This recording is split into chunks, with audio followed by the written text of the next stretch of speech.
Changing the Safari preferred language on your iPhone 15 allows you to customize your browsing experience, ensuring web content is displayed in your language of choice for better comprehension and user experience. Here's how it's done.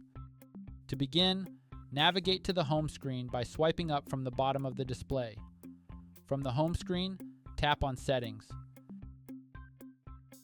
Next, scroll down and tap on Safari.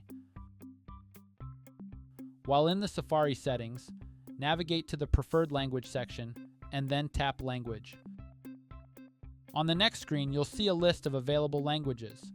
Scroll through the list and select the language you'd like to use as your preferred language for Safari. Simply tap to mark your language selection.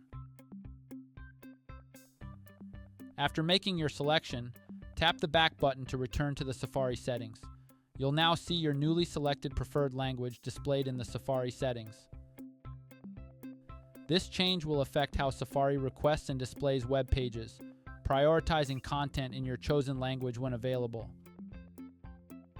By customizing this setting on your iPhone 15, you can ensure a more tailored and comfortable browsing experience in your preferred language. And that's it. Please subscribe to this channel if you found this video helpful.